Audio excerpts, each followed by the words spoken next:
Odluka Srbije da osudi ruski napad na Ukrajinu bila je vrlo moćna, ocena je SAD, a sledeći veliki front je bitka protiv dezinformacija, gde bi Srbija takođe trebalo da se uključi, kaže Karen Donfrid, pomoćnica državnog sekretara SAD za Evropu i Evroaziju.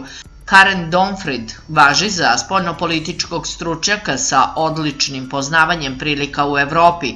Pre stupanja na dužnost u oktobru 2021. 7 godina je bila predsednica Nemačkog Maršalovog plana.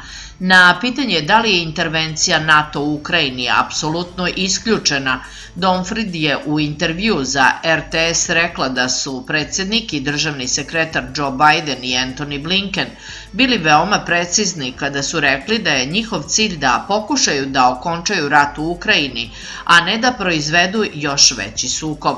Predsednik Biden je jasno rekao da američka vojska neće ići u Ukrajinu kao deo napora u koje smo uključeni, istakla je. Pomoćnica državnog sekretara SAD je podsjetila da su SAD i svi saveznici NATO jasno rekli da su spremni da brane svaki pedalj teritorije zemalja članica alijanse. Dakle, ako bi bilo ruskih napada na bilo koju članicu NATO, onda bi to značilo da je Rusija započela rat sa NATO. Mi se nadamo da se ništa slično neće dogoditi, rekla je. Donfrid je podvukla da veruju da je jedino moguće rešenje ukrajinske krize diplomatsko. Takođe kaže da SAD neće raditi ništa vezano za Ukrajinu mimo Ukrajine i da su oni ti koji treba da vode diplomatsku bitku za okončanje sukoba.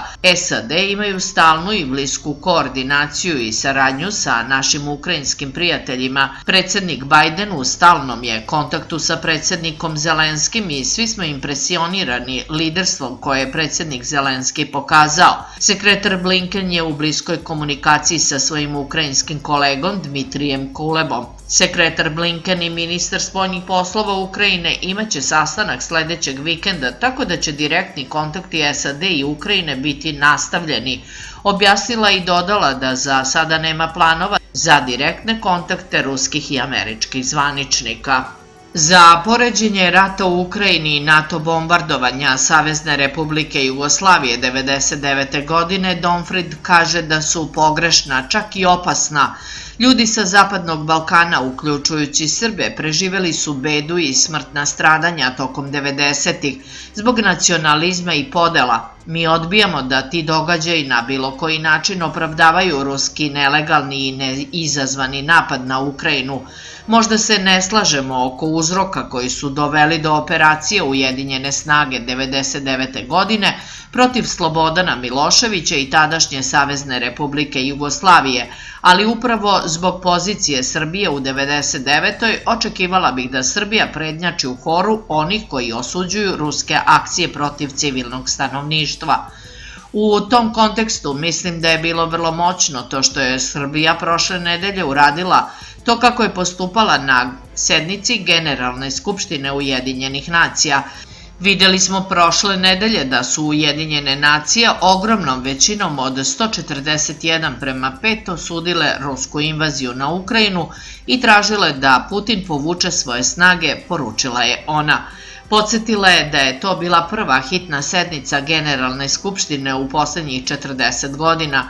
Iako tražimo mesto gde je stav sveta iskazan, treba da gledamo u tu Generalnu skupštinu i čestitamo Srbiji na tome, smatra Karen Donfrid. Kaže da SAD na rusku invaziju Ukrajine gledaju kao na nastavak, kako je rekla, agresije iz 2014. i invazije na Krim, Donjeck i Lugansk.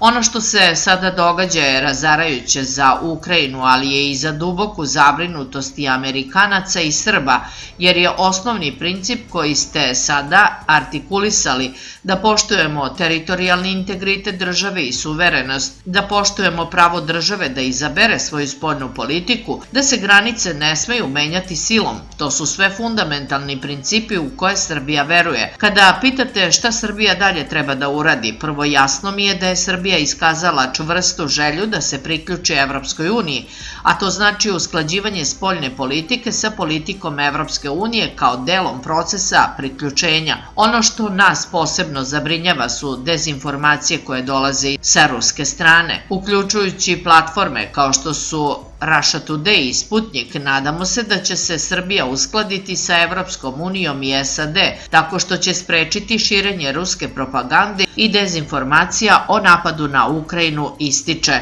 Donfrid je podsjetila da SAD poštuju srpsku neutralnost, ali da misle da ima i drugih neutralnih nacija poput Švajcarske, koje su zauzele vrlo jak stav protiv Kremlja i idu u korak sa svojim evropskim susedima, kao i da misle da je ovo vreme za akciju, ne za tišinu. Na pitanje da li Srbija treba da zabrani emitovanje ruskih medija kao što su Russia Today i Sputnik, odgovara da je odluka na srpskim vlastima, ali da istovremeno ohrabruje Srbiju da odigra konstruktivnu ulogu u, kako je rekla, odbacivanju ruskih dezinformacija.